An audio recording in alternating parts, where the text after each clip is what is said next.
What is up? Coach Emma here, and welcome back to the Fit Habit Life podcast, where we cut through the noise, talk real health and fitness, sustainable fat loss, and habits that actually work. What's up, people? So, today is the Monday after Thanksgiving. Some of you might be listening to this on another day of the week, and that's okay. But, given it's the Monday after Thanksgiving, and a lot of you are probably spiraling, I figured I'd talk about the scale, our beloved scale, the enemy for most people, the thing that tends to cause people to make poor decisions and spiral. So today I'm going to talk about the scale, why the scale's probably up, what you should do, and why you shouldn't worry about it, and how to get back into the swing of things post-holiday. But before I dig in, I just wanted to thank you for listening to the episode. If you've been an avid listener and you've enjoyed the podcast, please share the show, rate the show, subscribe. That just helps me help more people and get in front of more people to debunk a lot of the crap out there. So, anyway, let's dig in. So first things first, hope y'all had an awesome Thanksgiving. That's the most important thing. Holidays happen once a year, right? So hopefully you got to spend some time with friends and family members. Hopefully you got to enjoy some good pie, maybe a beer. Obviously, as you guys can tell, I really like a fancy beer and a big slice of apple pie. So hopefully I've enjoyed both of those. Time will tell, because this is the day before Thanksgiving. But anyway, yeah. So usually Thanksgiving, it's all about spending time with friends and family members, being grateful, and eating a crap ton of food. And if you hosted, like I'm doing tomorrow, you probably have a lot of leftovers, or you've probably been eating a lot of the leftovers consistently over the past weekend, which is totally normal and common, so don't worry about it. But if you've stepped on the scale this Monday morning, or even the day after Thanksgiving, or maybe a couple times this weekend, the scale is probably up. But fear not, the scale fluctuates all the time. And so firstly, in general, to gain a pound of body fat, you have to eat about 3,500 extra calories above your maintenance. That's a lot of calories. That's like an entire apple pie. If you ate an entire apple pie, 1, I'm impressed. 2, I'm jealous. But don't worry. Most of you probably did not gain a pound. And if you gain a pound or two over a whole weekend, that's okay. Don't worry about it. Fixating on that and spiraling or making drastic decisions in an emotional state is going to lead you worse off. So don't drastically cut calories. Don't throw everything to the wayside. Don't continue eating like an asshole if you have been doing that this weekend. Just get back to your routine. Just get back to your high protein, high fiber breakfast, your 3 to 4 meals a day, your strength training, hitting your steps, getting your sleep. Everything else will regulate. The scale fluctuates all the time, especially if you're eating more than you usually do. If you're eating more carbs than you usually do, if you're eating more sodium than you usually do, if you're drinking alcohol and you usually don't. Why?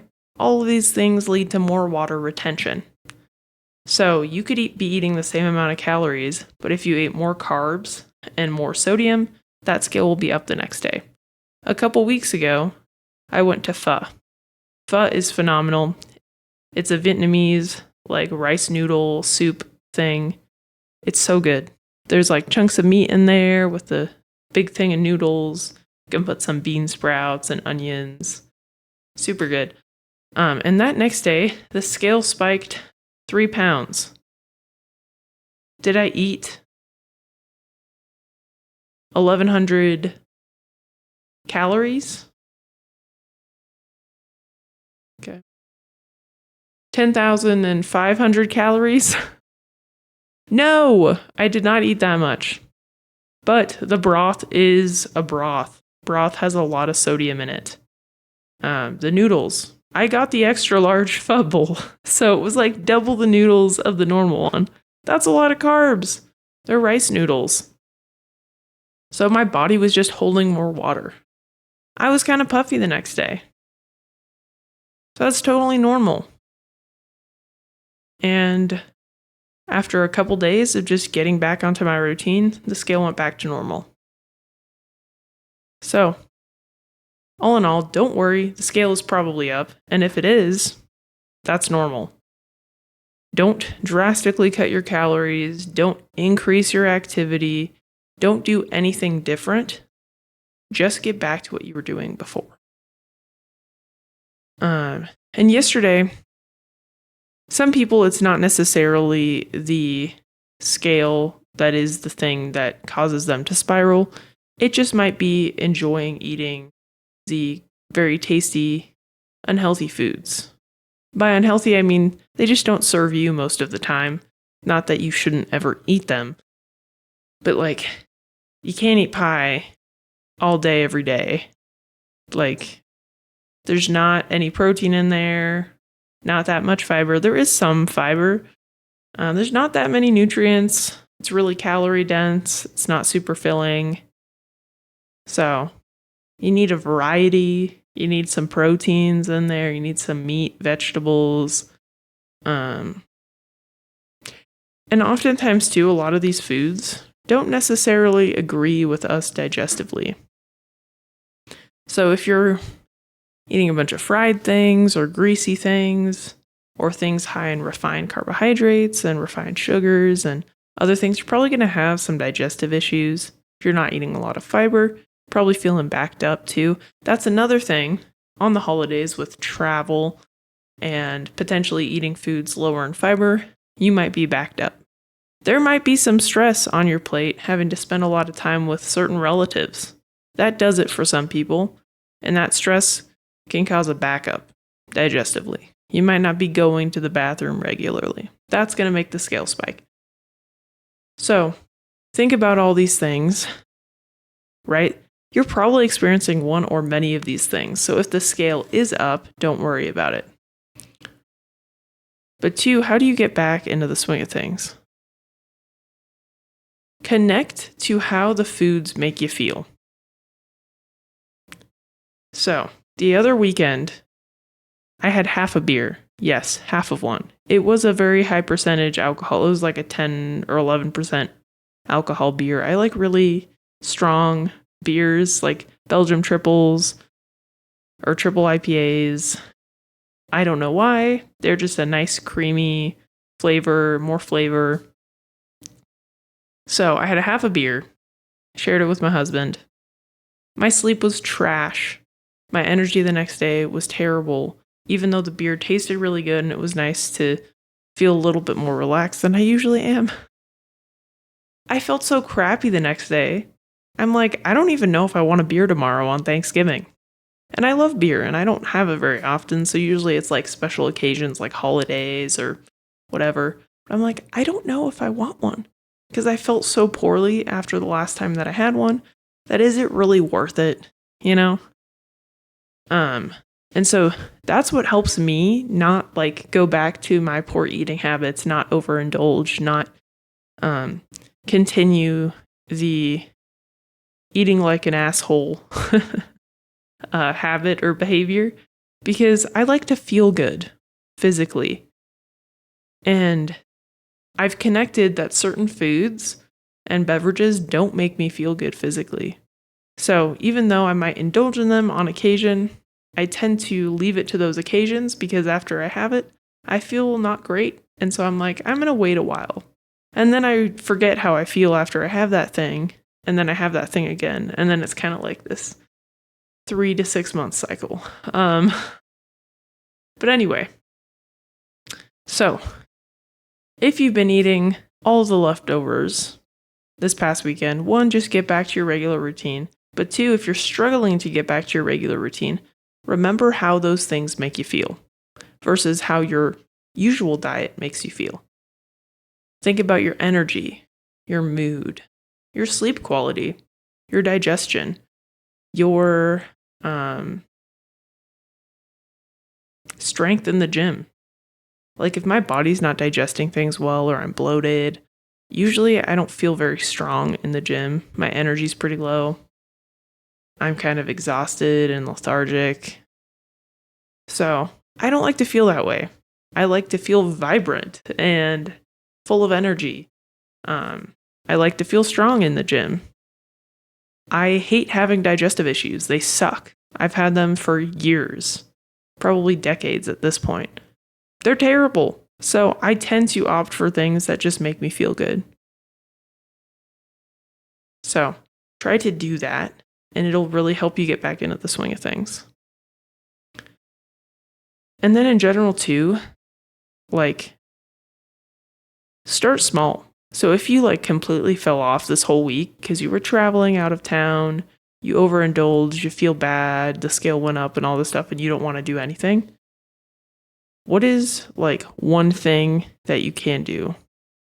And again, I will say, if you did all those things, it's only a couple days out of the year. So that's totally fine. It's not going to ruin your progress. What's going to ruin your progress is giving up. And I have the saying, you only fail if you give up. If you continue to try, you will continue to progress. You might progress a little bit slower, but a health and fitness journey is not linear. There are ebbs and flows. Like it goes up and down all the time. In my over 10-year journey, man, I'm almost 28. Wow. There's been a lot of lows. There's been a lot of highs, and there's been a lot of lows. And slowly, it's been oscillating back and forth. Slowly, I'm finding like a nice medium now. It took like 10 years. I didn't have a coach for most of them, so I wish I had. But it takes time. And the key was, though, despite my pitfalls, I never gave up. I never said, screw it, I'm not doing this anymore. I continued. I made changes. Some smaller than others, but I was still progressing every year. Even when my progress slid, I was continuing to progress because mentally I was getting stronger, more resilient. I was showing up for myself even when it was hard. So, that being said, as long as you don't give up, this week is not a failure. These mistakes you made, they're part of the journey. What can you learn from them? And how can you do something today that's going to help you on your journey, help keep you consistent, help you keep showing up for yourself? And so like maybe today, the Monday after the crazy weekend, you're traveling, whatever, you're like, I'm going to have a high protein breakfast. I don't want to go to the gym. I don't want to get my steps in, but I'm going to start with protein. That's great. Continue that for a couple days. See how you feel. You'll probably want to start doing those other things too. And honestly, with most of my clients, what I've noticed is if they start with exercise, even if their diet hasn't changed, exercise in general is an antidepressant. It'll help you feel good. It'll help realign your hormone profile to a more healthy hormone profile. It'll help you build muscle. It'll help you give you more energy. Help your body composition. But anyway, if people start exercising, oftentimes they want to start tweaking other things. So my recommendation is just to commit to going to the gym once. If you've completely fallen off, commit to going to the gym once, and everything else will start to fall into place because you'll probably want to start to make the other changes. Because if you're working out but your nutrition isn't changing, you're probably not going to see the body composition changes you want. And if you're working out and you want to get stronger, you probably have to dial in your nutrition a little bit in order to perform better in the gym. Yeah, so start with one small thing. I recommend committing to one workout, even if it's just one exercise, committing to that and then seeing how that goes. And I have one client. She's awesome, by the way. She's probably listening to this. She started with me. She's like, I only want to work out once a week for 20 minutes. I'm like, cool, we'll start with that. Now she works out 3 times a week for an hour.